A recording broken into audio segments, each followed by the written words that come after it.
Terima kasih kepada Bapak dan Ibu yang telah memberikan waktu pada saya untuk melakukan pengimbasan program guru belajar seri pendidikan inklusi.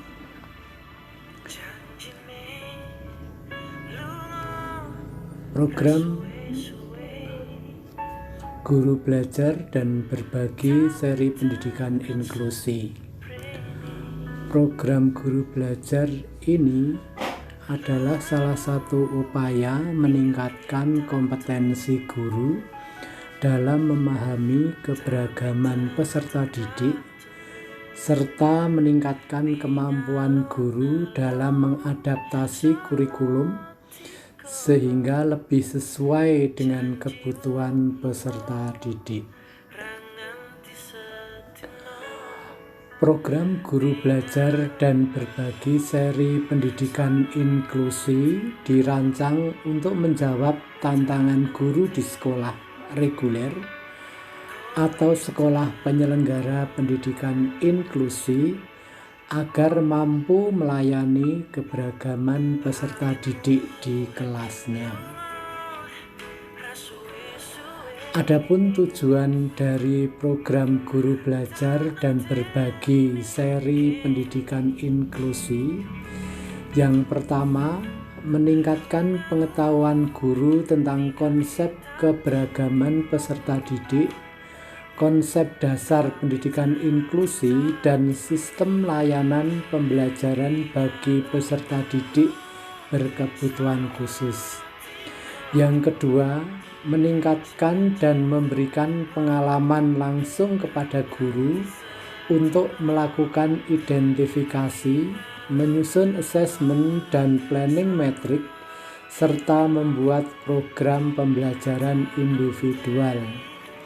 Yang ketiga, memberikan pengalaman kepada guru dalam mengikuti kegiatan BIMTEK dan pelatihan secara daring. Tentunya di dalam mengikuti ini ada beberapa tahap kegiatan.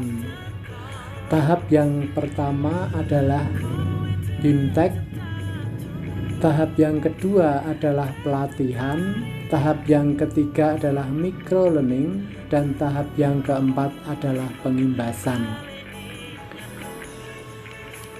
Saya termasuk angkatan pertama di dalam kegiatan ini. Bagaimana peta perubahan dalam pendidikan? Kalau kita melihat isu pendidikan, dilihat dari sisi sekolah, bahwa peranan sekolah yang mula-mula sekolah hanya bertanggung jawab pada fungsi akademik, sekarang sudah berubah bahwa sekolah turut membangun kepribadian anak. Yang mula-mula tujuan pendidikan itu menyiapkan anak untuk sekolah ke tahap selanjutnya, tetapi sekarang harus menyiapkan kompetensi yang lebih utuh. Yang ketiga, penerimaan peserta didik, spesialisasi anak yang memiliki kebutuhan khusus, sekarang ini diintegrasikan anak yang memiliki kebutuhan khusus. Sedangkan isu pendidikan dilihat dari sisi guru, bahwa peranan guru, mula-mula guru mentransfer ilmu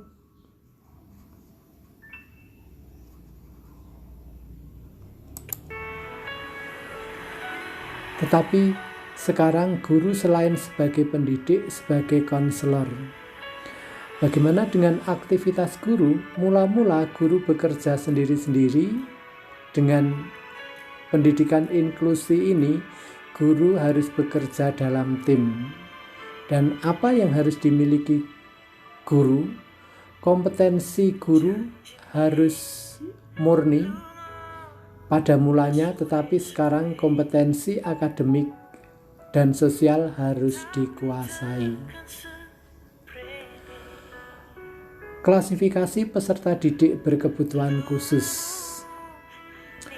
Untuk mengetahui lebih lanjut karakter mereka, kita harus memahami dulu sebenarnya klasifikasi peserta didik berkebutuhan khusus itu apa saja? Yang pertama, klasifikasi karena hambatan sensorik. Ini ada dua hal, yaitu tunanetra dan tunarungu. Sedangkan hambatan mental kognitif adalah tunagrahita, hambatan fisik tunadaksa. Sedangkan hambatan lainnya kemungkinan gangguan perilaku dan emosi, autis, dan yang berkebutuhan khusus lainnya. Tentunya dalam pelaksanaan pendidikan inklusi ini ada dasar hukumnya, dan ini perlu kita perhatikan. Dasar hukum yang pertama adalah Permendiknas nomor 70 tahun 2009 mengenai pendidikan inklusi. Sedangkan yang kedua adalah Undang-Undang nomor 8 tahun 2016 tentang penyandang disabilitas.